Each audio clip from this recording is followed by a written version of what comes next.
அப்போ வந்துட்டான்.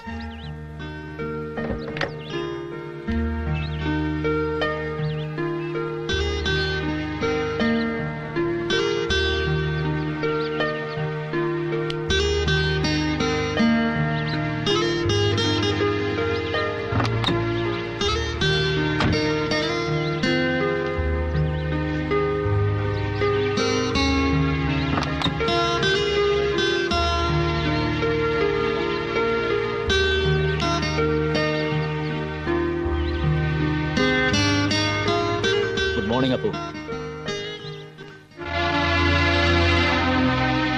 Good day.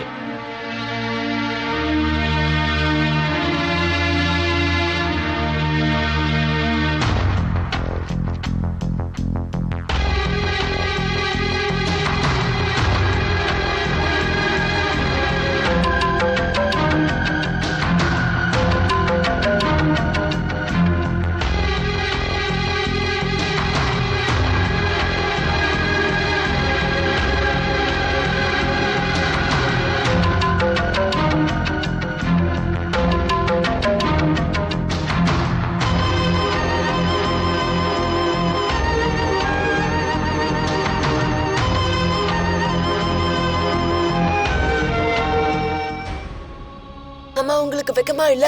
அப்பாவை ஏன் இப்படி இன்சல்ட் பண்றீங்க?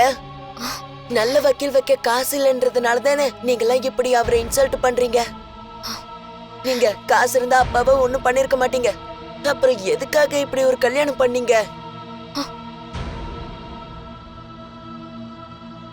நீங்க இப்படி பண்றத பார்த்தா என் ஃப்ரெண்ட்ஸ் எல்லாம் என்ன கேலி பண்ணுவாங்க. வேண்டாமா, வேண்டாம். எனக்கு ரகு அங்கிள பிடிக்கல. I hate him. I don't like him. அப்போ I hate him. அப்போ I hate him.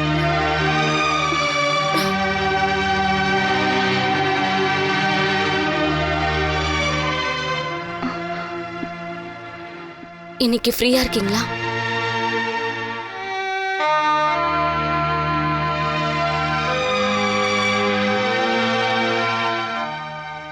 கோர்ட்ல அப்படிலாம் கேட்பாங்கன்னு நான் கொஞ்சம் கூட நினைக்கல.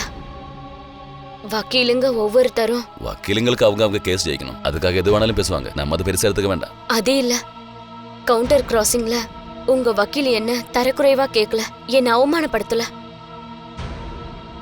அந்த மாதிரி என்ன கேட்க கூடாதுன்னு நீங்க தானே சொன்னீங்க. ஒருத்தர் அவமானப்படுத்துறோம்னு நினைச்சா நான் யாரை அவமானப்படுத்துறது? என் அப்பாவோட அம்மாவையா? நார்மல் கேள்விகள் மட்டும் கேட்டா போதும்னு நான் சொல்லியிருந்தேன் வக்கீலுக்கிட்ட. பீனுங்கிற முடிவெடுத்தாச்சு.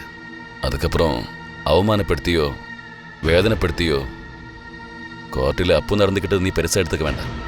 அந்த நேரத்துல சிச்சுவேஷன் பார்த்து அவன் என்னோட ஸ்தானத்துல நீயா இருந்தாலும் அப்போ அப்படித்தான் ரியாக்ட் பண்ணிருப்பான். நான் அதை பெருசா எடுத்துக்கல. என்னன்னா ரகு அந்த மாதிரி ஆள் இல்ல. அதனால எனக்கு எனக்கு பயமா இருக்கு. நம்ம பிரிஞ்சுதான் ஆகணும்.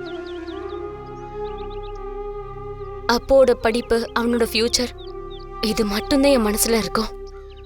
ஒரு புருஷனாவும் ஃப்ரெண்டாவும் நான் ரகுவை என்னைக்கும் பார்க்கல. நான் பெரிய பாவம் தான் பண்றேன்.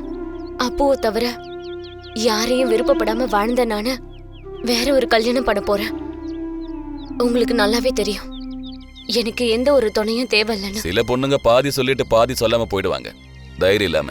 ஆனா நீ அப்படி இல்ல. சொல்லு, சொந்த விஷயத்தை எங்கேயும் யாருக்கிட்டையும் மறைக்காம பேசுற பெரிய பிசினஸ்காரனோட பொண்ணு நீ. அவள் யாருக்கிட்டையும் எதுவும் பேசுவா. 15 காசுக்கு கொயினா மாத்திரம் வாங்க கதி இல்லாம மலேரியா காய்ச்சல சத்தரோட பையன்னா. 17 ரூபா மல்லிகை கடையில கடனும் தர மாட்டாங்க. சரியான மழை, கடும் பட்டினி. மூத்த மகன் நான். எனக்கு அப்புறம் 2 பொண்ணுங்க, டீன்ஸ், 6 வயசு. அப்புறம் அம்மா. 4 பேரும் பசியில வாடுறோம். பக்கத்து தோட்டத்துல வாழையும் கிழங்கும் விளைஞ்சு நிக்குது. திருடுறதுக்கும் கேட்கறதுக்கும் முடியல. நம்ம சத்து போயிடலான்னு அம்மா என்கிட்ட சொன்னப்போ சரின்னு வேணான்னு நான் சொல்லல. ஒரு கயர்ல எல்லாரையும் கேட்டுக்கிட்டு ஆத்துல குதிச்சோம். ஓடுற தண்ணியில கல்லில் அடிச்சு கட்டா வந்து என் 2 தங்கச்சிங்களும் ஆத்துல பொதுக்குழியில தண்ணிக்குள்ள அழுது போகும்போ அன்னைக்கு என்னால காப்பாத்த முடியல. இப்ப இருக்கிற தெம்பு தைரியம் எல்லாம் அப்போ எனக்கு இல்ல. என்கிட்ட ஒண்ணுமே கிடையாது. சொல்ல வேண்டியது முகத்துக்கு நேர சொல்லக்கூடிய தைரியம் எனக்கு இல்ல. எப்படி உண்டாவும்? தச்சராய் குஞ்சுராமனோட பையன் தானே, அவனுக்கு அவ்வளவுதான் கெப்பாசிட்டி இருக்கும். ஆனா சொந்தங்காரியம் சொல்றதுக்கு தான் தைரியம் இல்ல. நீ சொல்ல வந்தது என்னன்னு நான் சொல்லட்டேன். அப்போ இனிமே நான் பார்க்கக்கூடாது எப்பவுமே. அது ப்ராக்டிக்கல் ஆகணும்னா நான் இங்கிருந்து போகணும் நிரந்தரமா. வேணும் நான் கொஞ்சம் பணம் தருவேன். ஆ, நான் அப்படி எதுவும் நினைக்கல. சந்தோஷம். எனக்கு காசு கொடுத்து ஒதுக்கணும்னு அப்படி உனக்கு தோணலல்ல? தேங்க்ஸ். போயிடுறேன். ப்ராமிஸ். ஒரு வாரத்தில்.